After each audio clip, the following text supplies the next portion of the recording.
Hello friends, welcome to my YouTube channel Vavilala Swaruparani. జ్యోతిష్యము daily life గురించి వీడియోలు చేయడం జరుగుతుంది.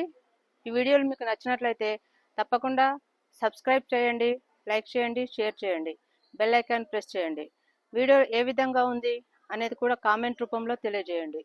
Thank you friends. వీడియోలోకి వెళ్ళే ముందు జ్యోతిష్ శాస్త్రము డైలీ లైఫ్లో ఈరోజు హస్త నక్షత్రం గురించి తెలియజేస్తాను. హస్త నక్షత్రం గురించి తెలియజేస్తాను. జాగ్రత్తగా వినండి ఫ్రెండ్స్. హస్త నక్షత్రము ఇది పూషం అని 1, 2 పాదాలు, 3, 4 పాదాలు కూడా ఇందులో వస్తవి. తర్వాత 1వ పాదం పూ, 2వ పాదము షం, 3వ పాదము అనాకు దీర్ఘమిస్తే అనా, 4వ పాదము ఠ. 4 పాదాలు ఉంటవి. ఇది కన్యా రాశిలోకి వస్తుంది. కన్యా రాశి 6వ రాశి. తర్వాత గణము దేవగణము, నాడి ఆదినాడి, యోని దున్న. నక్షత్ర అధిపతి చంద్రుడు.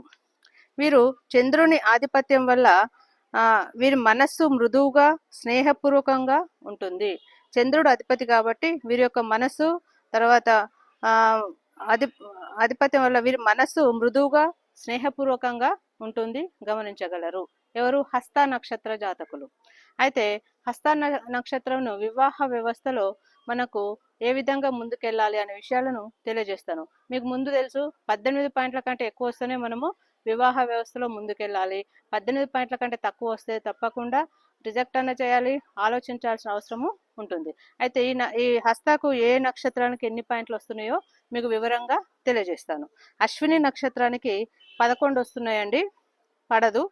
తర్వాత భరణికి 20, కృత్తిక 1వ పాదానికి 16, పడదు. కృత్తిక 2, 3, 4 పాదాలకు 21, రోహిణి 26, మృగశిర 1, 2 పాదాలకు 26, మృగశిర 3, 4 పాదాలకు 33, తర్వాత ఆరుద్రకు 23, తర్వాత పునర్వసు 1, 2, 3 పాదాలు 23, తర్వాత పునర్వసు 4వ పాదానికి 19, తర్వాత పుష్యమికి 28, ఆశ్లేషకు 21, మఘకు 17 మాత్రమే వస్తున్నాయండి. మఘ నక్షత్రము పడదు.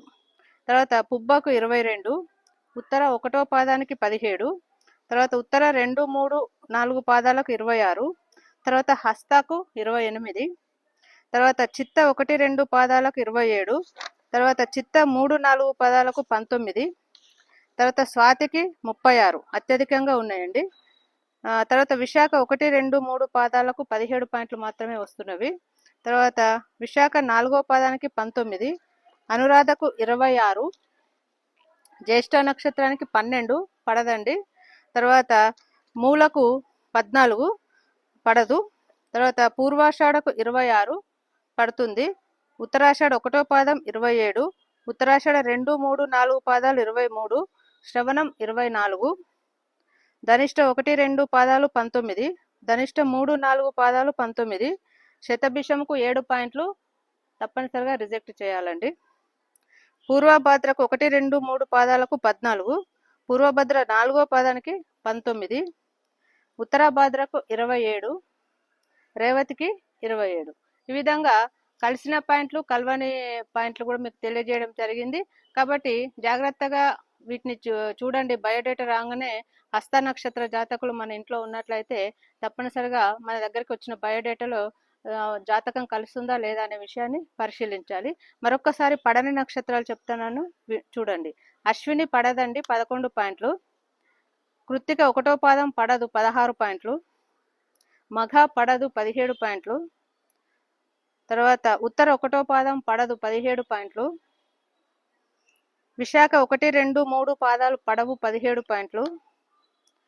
జ్యేష్ఠ నక్షత్రం పడదు, 12 పాయింట్లు. మూల పడదు, 14 పాయింట్లు. శతభిషం 7 పాయింట్లు పడదండి. తర్వాత పూర్వభద్ర 1, 2, 3 పాదాలు 14 పాయింట్లు పడవండి. గమనించండి. తర్వాత తారాబలము తప్పనిసరిగా అందరూ చూసుకోవాలండి. నేను ఫస్ట్ చెప్పే 3 నక్షత్రాలు కూడా జన్మతార కిందకి వస్తాయండి. రెండోదేమో సంపత్తార కిందకి వస్తవి, మూడోదేమో విపత్తార కిందకి వస్తవి. 4వదేమో క్షేమతార, 5వదేమో ప్రత్యేక తార, 6వది సాధన తార, 7వది నైదన తార, 8వది మిత్రతార, 9 పరమ మిత్రతార. ఈ తారాబలమును చూసుకొని ముఖ్యమైన పనులను మనకు ఏ నక్షత్రంలో మనకు పడుతుందో చూసుకొని మనం ముందుకెళ్లాల్సిన ఆవశ్యకత కలదు. ఫస్ట్ నక్షత్రం రోహిణి, హస్త, శ్రవణం. ఇప్పుడు రోహిణి గాని, హస్త గాని, శ్రవణం గాని 3 నక్షత్రాలు కూడా వాళ్లకు జన్మతారల కిందకనే మనము పరిగణించాలి. తర్వాత మృగశిర, చిత్త, ధనిష్ట ఇవి సంపత్తారలు. ఈ 3 తారలు కూడా వీళ్ళకు సంపత్తారలు. తర్వాత ఆరుద్ర, స్వాతి, శతభిషం ఇవి విపత్తారలు, పడవు. తర్వాత పునర్వసు, విశాఖ, పూర్వభాద్ర ఇవి క్షేమతారలు, పడతవి. తర్వాత పుష్యమి, అనురాధ, ఉత్తరభద్ర 5 ప్రత్యేక తారలు, పడవు. తర్వాత ఆశ్లేష, జ్యేష్ఠ, రేవతి 6 సాధన తార, తప్పకుండా పడుతుంది. తర్వాత అశ్విని, మఖ, మూల 7 నైదన తార, పడదు. తర్వాత భరణి, పుబ్బ, పూర్వాషాఢ 8 మిత్రతార, పడుతుంది.